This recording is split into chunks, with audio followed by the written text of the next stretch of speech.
Okay, तो आज हम लोग पढ़ने वाले हैं प्लांट वाटर रिलेशन के बारे में। ये चैप्टर के बारे में खास बात ये है कि it is a gift for 2020 science की बैच। ठीक है, ये आपकी बैच के लिए गिफ्ट है। ये गिफ्ट इसलिए बिकॉज ये चैप्टर बहुत छोटा है, मतलब है तो लेंदी, बट आप लोगों के लिए ऐसा लिए रिड्यूस हो गया और इसकी लेंथ बहुत कम कर दी गई है। तो ये चैप्टर में से सिर्फ आपको 4 टॉपिक्स पढ़ने हैं। Properties of water, root hair, water available to roots. मैंने चैप्टर के जो नोट्स हैं उसका पीडीएफ मैंने डिस्क्रिप्शन में डाल दिया है। आप डिस्क्रिप्शन में जाके लिंक ओपन करके पीडीएफ डाउनलोड कर सकते हो, आपको वहाँ पर नोट्स मिल जाएंगे।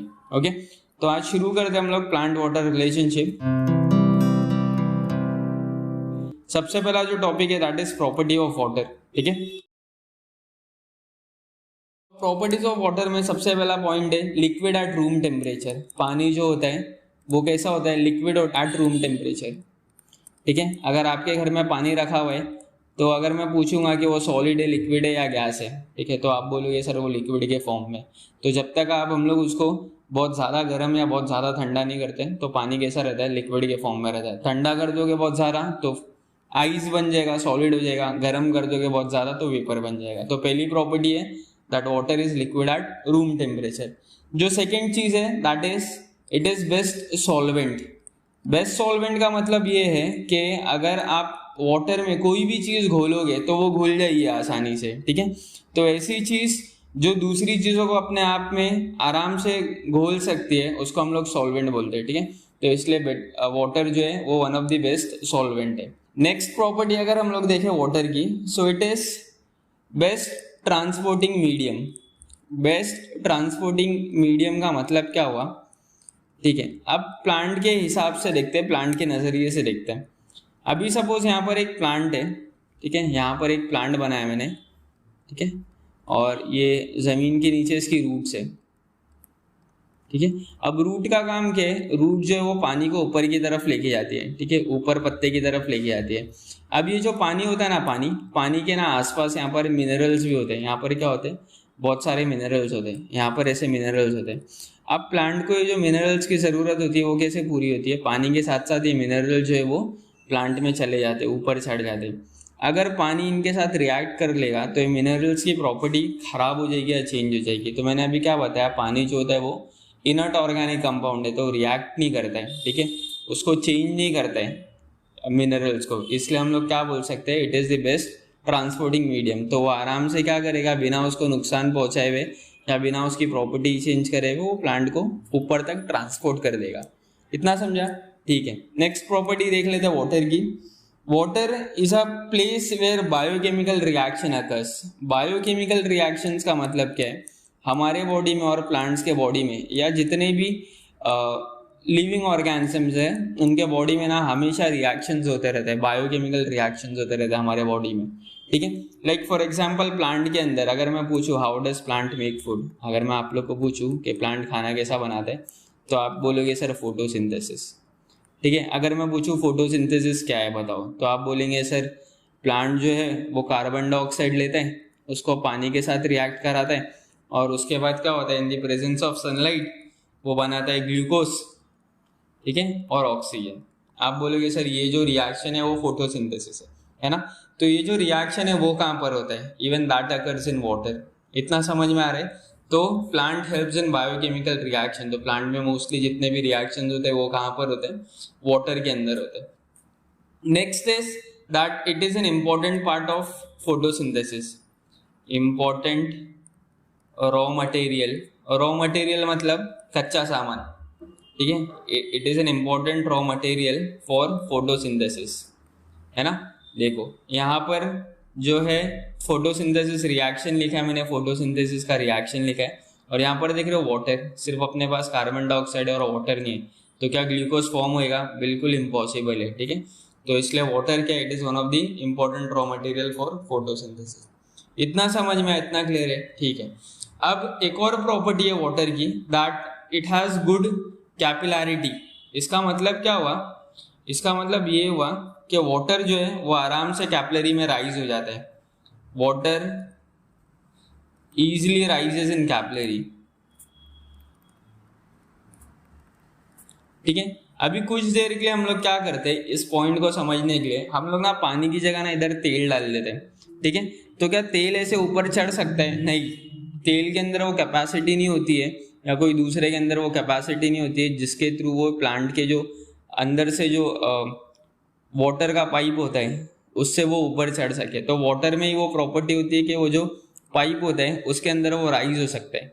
इतना समझ में आ रहा है? सो जो प्रॉपर्टी होती है पाइप में अपने आप को ऊपर चढ़ाने की, उसको हम लोग बोलते हैं कैपिलैरिटी, ठीक है। तो वाटर जो है उसके अंदर बहुत अच्छी क्षमता ही है कि जो है वो पाइप में ऊपर तक जा सकता है, ठीक है। इसलिए it easily rises in capillaries. इतना समझ में आया? ठीक है।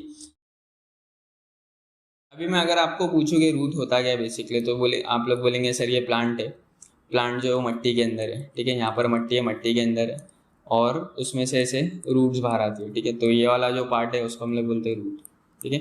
अगर ये रूट को मैं अच्छे से जूम करके यहाँ पर बनाऊँ तो रूट कुछ ऐसा दिखता है,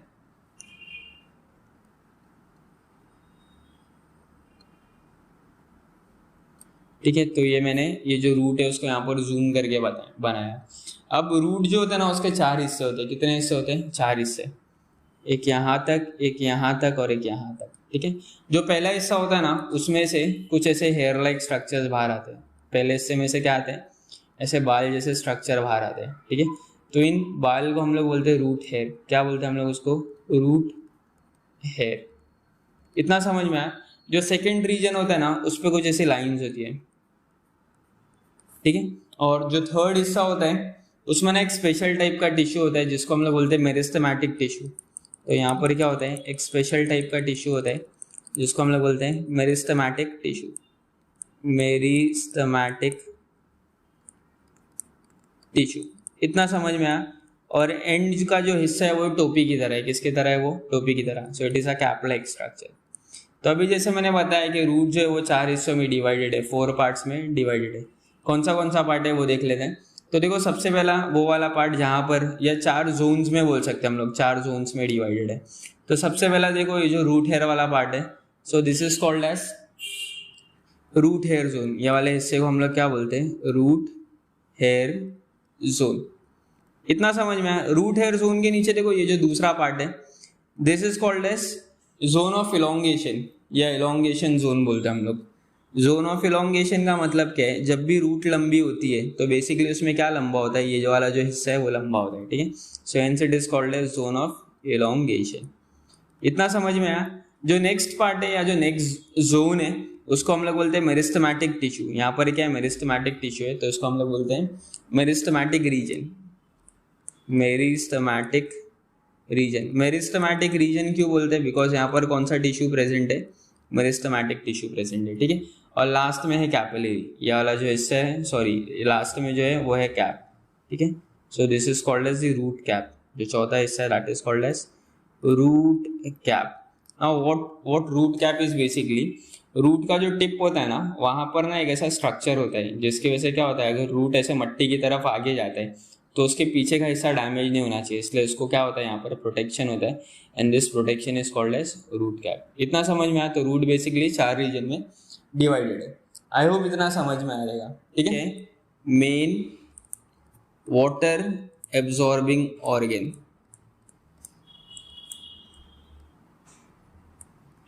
है ना। जमीन में से पानी कौन एब्जॉर्ब करके देता है प्लांट को? रूट करके देता है, इसलिए हम लोग उसको क्या बोलते हैं? Root is the main water absorbing organ, ठीक है। अब जो जमीन वाले प्लांट होते हैं ना वो पानी को लिक्विड के फॉर्म में एब्जॉर्ब करते हैं। कौन से फॉर्म में एब्जॉर्ब करते हैं? लिक्विड के फॉर्म में। ग्राउंड वाटर होता है, ये ग्राउंड वाटर को रूट जो है वो एब्जॉर्ब कर लेते हैं और ऐसे ऊपर की तरफ ट्रांसपोर्ट कर देते हैं, ठीक है। देयर आर सर्टेन प्लांट्स, कुछ प्लांट्स है, नाम सुना होगा ऑर्किड प्लांट। देखो यहाँ पर मैंने एक फोटो दिखाया है। तो ऑर्किड का जो प्लांट है ना ये ना एक अलग टाइप का प्लांट है, बहुत खास प्लांट है। ये प्लांट जो है ना क्या करता है? वाटर को एब्जॉर्ब करता है। वाटर को क्या करता है? एब्जॉर्ब करता है। अब आप लोग बोलेंगे सर इसमें क्या खास है, ठीक है। इसमें खास बात ये है कि देखो ये वाला जो प्लांट था, जो जमीन वाला प्लांट था, उसको हम लोग बोलते हैं टेरेस्ट्रियल प्लांट। तो टेरेस्ट्रियल प्लांट क्या करता है? रूट से लिक्विड फॉर्म में वाटर को एब्जॉर्ब करता है। कौन से फॉर्म में? लिक्विड के फॉर्म में। बट ऑर्किड का प्लांट जो है ना वाटर एब्जॉर्ब करता है in the form of water vapour. जो आसपास की एयर में जो वाटर वेपर होता है ना, ऑर्किड का प्लांट क्या करता है? उसको एब्जॉर्ब कर लेता है, वो पानी को क्या करता है, वो एब्जॉर्ब कर लेता है। अब ऑर्किड का प्लांट ऐसे कैसे कर पाता है, ठीक है, इसके पास एक स्पेशल टाइप का टिश्यू होता है। क्या होता है, एक स्पेशल टिश्यू होता है ऑर्किड प्लांट में।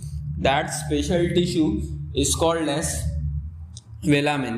क्या बोलते हैं वो टिश्यू को हम लोग, वेलामेन। तो वेलामेन वो स्पेशल टिश्यू है जिसकी वजह से ऑर्किड का प्लांट क्या कर पाता है, वाटर वेपर को एब्जॉर्ब कर पाता है आसपास के एनवायरनमेंट से। इतना समझ में, इतना क्लियर है, ठीक है। कि अगर मैं एक रूट बनाऊं, यहाँ पर टिपिकल रूट, सपोज ये ऊपर से प्लांट है और नीचे है यहाँ पर रूट, ठीक है, प्लांट है और यहाँ पर ऐसे रूट है, और रूट को मैंने बताया यहाँ पर कुछ तो ऐसा थ्रेड लाइक स्ट्रक्चर होता है जिसको हम लोग क्या बोलते हैं, रूट हेयर बोलते हैं। इसको हम लोग क्या बोलते हैं, रूट हेयर। अगर मैं एक रूट हेयर को जूम करके बनाऊं तो वो कैसा दिखेगा, मैं वो बता देता हूँ आपको, ठीक है। तो अगर मैं एक रूट हेयर को जूम करके बनाऊं तो it look something like this. तो रूट हेयर दिखने में कैसा दिखता है, वो कुछ दिखने में ऐसा दिखता है, ठीक है। ये एक सिंगल रूट हेयर है। रूट हेयर जो होता है ना, बेसिकली उसके बीच में ना आपको कुछ तो बड़ा सा दिखेगा, ऐसा बड़ा सा स्ट्रक्चर दिखेगा आपको रूट हेयर के बीच में, ठीक है। सो दिस बड़ा सा structure is called as vacuole. क्या बोलते हैं हम लोग उसको, ये बड़े से स्ट्रक्चर को हम लोग बोलते हैं वैक्यूल, ठीक है। तो पहले लिख लेते हैं, this is what, this is called as vacuole, VACULE, this is called as vacuole. इसके बाद ना हम लोग को यहाँ पर कुछ तो ऐसा गोल गोल स्ट्रक्चर दिखेगा, ठीक है।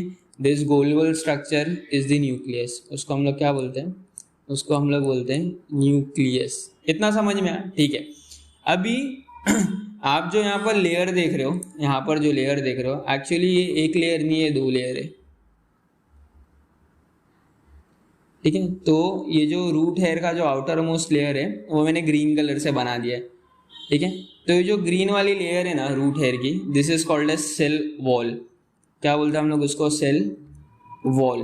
और सेल वॉल के अंदर जो दूसरी वाली लेयर है, ये जो दिख रहा है यहाँ पर ब्राउन वाली लेयर है, this is called as cell membrane. क्या बोलते हैं हम लोग उसको, सेल मेम्ब्रेन बोलते हैं। इतना समझ में आया, ठीक है। अभी यहाँ पर अगर हम लोग देखेंगे, ये हमारा वैक्यूल है, ये वाला जो पार्ट है वो वैक्यूल है, और ये जो है वो सेल मेम्ब्रेन है।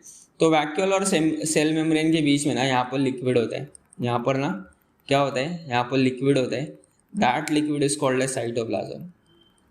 यहाँ पर क्या होता है, न्यूक्लियस के आसपास और वैक्यूल के आसपास लिक्विड होता है जिसको हम लोग क्या बोलते हैं, उसको हम लोग बोलते हैं साइटोप्लाज्म। इतना समझा, इतना क्लियर है। अब ये साइटोप्लाज्म में we can see certain things. Cytoplasm में ना अपने को ऐसा कुछ दाना दाना स्ट्रक्चर दिखेगा। दैट दाना दाना वाला जो स्ट्रक्चर है that is called as mitochondria.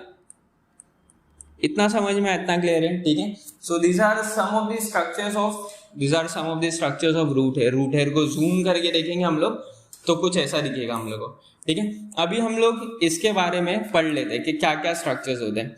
तो सबसे पहले इफ यू सी, अगर हम लोग देखेंगे, अच्छे से देखेंगे, तो सबसे पहले हम लोग को सबसे बाहर क्या दिखता है, सेल वॉल दिखता है, ठीक है। तो सेल वॉल क्या होता है, एक स्ट्रॉन्ग स्ट्रक्चर होता है, it is a strong structure. Cell wall का काम क्या होता है, सेल वॉल बेसिकली सपोर्ट देता है और प्लांट को टफ बनाता है। प्लांट का अगर आप सरफेस टच करोगे तो वो हार्ड होता है। प्लांट का सरफेस कैसा होता है, हार्ड होता है, हार्ड, ठीक है। वो प्लांट के सरफेस को हार्ड बनाने वाला कौन है, सेल वॉल है, ठीक है। अब सेल वॉल की एक खास बात है कि वो ना फुल्ली परमिएबल है।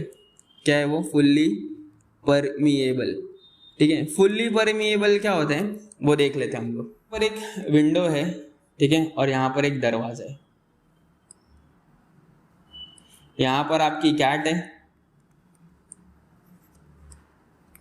और यहाँ पर आप हो, ठीक है। अगर मैं आप दोनों को, मतलब आपको और आपकी जो बिल्ली है, दोनों को बोलूँ कि दरवाजे से पास हो जाओ, तो आप दोनों जन यहाँ से जा सकते हो, बराबर है। सो यहाँ से दोनों लोग जा सकते हैं, both can pass through this door. But अगर मैं बोलूँ आप दोनों को कि बिल्ली भी यहाँ से जाए और आप भी यहाँ से जाओ, तो बिल्ली तो आराम से कूद के चली जाएगी यहाँ से, है ना। बट आप जा पाओगे क्या विंडो से, नहीं जा पाओगे। क्यों, क्योंकि विंडो का साइज छोटा है और आप जो है वो बड़े, आप खाते पीते घर से तो आपका साइज बड़ा है। इतना समझ में आ रहा है। तो मैं ये बोल सकता हूँ कि जो डोर है, ये डोर जो है वो सबको जाने के लिए अलाउ करता है, सबको परमिशन देता है। परमिशन टू ऑल, है ना, यहाँ से कोई भी गुजर सकता है। बट ये विंडो का क्योंकि साइज छोटा है तो ये सबको परमिशन नहीं देता है, तो इसको मैं ऐसा बोल सकता हूँ सेमी परमिशन या आधा परमिशन। इतना समझ में आया? तो ऐसी चीज जो सबको परमिशन देती है अपने थ्रू पास होने के लिए, उसको हम लोग बोलते हैं फुल्ली परमिएबल। क्या बोलते हैं हम लोग उसको? Fully permeable. बट ऐसी चीज जो आपको कुछ लोगों को पास होने देती है और कुछ चीजों को पास नहीं होने देती है, तो उसको हम लोग बोलते हैं सेमी परमिएबल। क्या बोलते हैं हम लोग उसको? Semi permeable. तो आई होप आपको अभी समझ में आ गया रहेगा कि सेमी परमिएबल और फुल्ली परमिएबल में क्या डिफरेंस है। चलो let's come back to our topic, cell wall. तो सेल वॉल के बारे में मैंने क्या बताया कि सेल वॉल जो है इट इज फुल्ली परमिएबल, वो अपने अंदर से हर एक चीज को पास होने देता है, बट सेल मेम्ब्रेन नहीं होने देता है। ठीक है, तो cell membrane is semi permeable. Cell membrane कैसा होता है? Semi permeable. जिसको वो चाहेगा उसको अंदर लेगा और जिसको नहीं चाहेगा उसको बाहर भगा देगा। इतना समझ में आया? ठीक है, अभी हम लोग दूसरे ऑर्गन्स के बारे में देख लेते हैं। वैक्यूल। वैक्यूल बेसिकली होता क्या है? हमारे घर में बड़ा पानी का टाकी होती है ना। What is the role of that पानी का टाकी? पानी का टाकी क्या करती है? अपने अंदर पानी भर के रखती है जिसको हम लोग दिन भर इस्तेमाल कर सकते हैं। ठीक है, तो vacuole is like water tank. ये क्या है? वाटर टैंक है। प्लांट जो होता है अपना पूरा पानी किस में भर के रखता है? वैक्यूल में भर के रखता है। इतना समझ में आया? ठीक है। अगर माइटोकॉन्ड्रिया की बात करें, so what role does mitochondria place? बचपन में हम लोगों को फिल इन द ब्लैंक्स था। Dash is the power house of the cell, हम लोग बोलते थे माइटोकॉन्ड्रिया। ठीक है, तो माइटोकॉन्ड्रिया क्या है? वो जगह है जहाँ पर एनर्जी बनती है। क्या है ये वो जगह है, प्लेस ऑफ एनर्जी प्रोडक्शन। ये वो जगह है जहाँ पर एनर्जी प्रोड्यूस होती है, बनती है, इसलिए हम लोग इसको क्या बोलते हैं? Power house of the cell. अब अगर मैं बात करूँ कि रूट हेयर होता कितना बड़ा है, अगर मैं किसी को बोलूँ कि रूट हेयर जाओ और नाप के आओ, ठीक है, तो नाप के आएगा तो मेरे को बताएगा कि सर रूट हेयर का जो साइज है वो 1 mm से लेकर 1 mm टू 10 mm तक का होता है। 1 mm बोले तो बहुत छोटा होता है। ठीक है, अपने जो प्लास्टिक की स्केल होती है 15 सेंटीमीटर की, उसमें 1 सेंटीमीटर जो होता है वो 1 mm के जितना इक्वल होता है, सॉरी 10 mm की जितना होता है। ठीक है, जो अपना रूट हेयर होता है, ठीक है, वो अपना जो रूट हेयर होता है basically it is tube like. Tube like का मतलब है वो ना पाइप की तरह गोल गोल होता है। Then next if you talk about its colour, so it is colourless. Root hair इतना छोटा होता है कि उसको कोई कलर ही नहीं होता है। अनब्रांच्ड बोले तो उसको कोई ब्रांचेस नहीं होती है। अगर हम लोग वापस से एक बार देखें स्ट्रक्चर रूट हेयर का, तो देखो उसको कोई ब्रांच है क्या? वो तो सीधा सीधा है ना। रूट हेयर जो होता है वो एकदम सीधा होता है। यहाँ पर ऐसे कोई ब्रांचेस है नहीं है, सो इट इज अनब्रांच, उसको कोई भी ब्रांचेस नहीं होती है। इतना समझ में आया? ठीक है, अभी नेक्स्ट जो है it is very delicate. Root hair क्या होता है? बहुत ही नाजुक होता है और बहुत ही कमज़ोर होता है। इतना समझ में, इतना क्लियर है? ठीक है, so that was all about root hair. ये किसके बारे में था? ये सब कुछ रूट हेयर के बारे में था। फटाफट हम लोग जो है वो लास्ट टॉपिक के बारे में आ जाते हैं, that is water available for roots.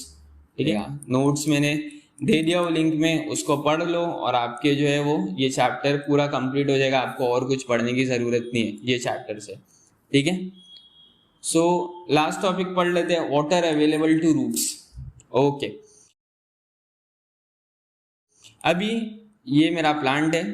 ये प्लांट के नीचे क्या है? यहाँ पर प्लांट के नीचे क्या होता है? उसके रूट्स होते हैं, है ना। ये रूट क्या करते हैं? यहाँ जो पानी होता है वो लेता है। यहाँ पर क्या करता है? पानी लेता है, अपने आसपास के एनवायरनमेंट से लेता है। रूट के जो आसपास का एनवायरनमेंट रहता है उसको हम लोग बोलते हैं राइजोस्फीयर। क्या बोलते हैं हम लोग उसको? राइजोस्फीयर। तो प्लांट को पानी किधर से मिलता है? राइजोस्फीयर से मिलता है। राइजोस्फीयर का कोई नदी का नाम है? नहीं। राइजोस्फीयर के प्लांट के रूट का जो आसपास का एनवायरनमेंट है उसको हम लोग बोलते हैं rhizosphere. So what it is? It is the environment surrounding the roots. ठीक है, जो रूट को एनवायरनमेंट सराउंड करता है उसको हम लोग क्या बोलते हैं? राइजोस्फीयर बोलते हैं। इतना समझ में, इतना क्लियर है? ठीक है, अभी यहाँ पर पानी जो होता है ना, यहाँ जो वाटर होता है ना, प्लांट एब्जॉर्ब करता है और अपने पास लेता है। प्लांट क्या करता है? एब्जॉर्ब करके अपने पास लेता है। अब ये जो पानी है जो रूट्स के लिए अवेलेबल है उसको ना हम लोग ने 4 कैटेगरीज में डाल दिया है। So this water is divided into 4 categories. कितने कैटेगरीज में? 4 कैटेगरीज में। सबसे पहला जो आता है दैट इज ग्रेविटेशनल वाटर, क्या है वो, ग्रेविटेशनल वाटर, ठीक है। जो दूसरी कैटेगरी है दैट इज हाइग्रोस्कोपिक वाटर, दूसरी कैटेगरी कौन सी, हाइग्रोस्कोपिक वाटर।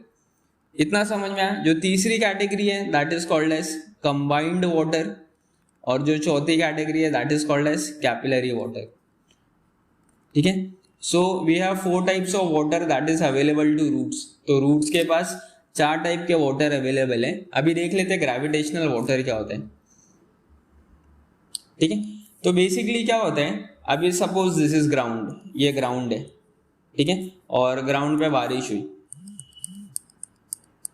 ठीक है। बारिश की वजह से क्या होता है, बारिश की वजह से ऐसा होता है कि बारिश की वजह से ऐसा होता है कि जो पानी है वो ग्राउंड में चला जाता है, ठीक है। और कुछ वक्त बाद क्या होता है, ग्रेविटी की वजह से जो पानी ना बहुत नीचे चला जाता है। इतना समझ में आया।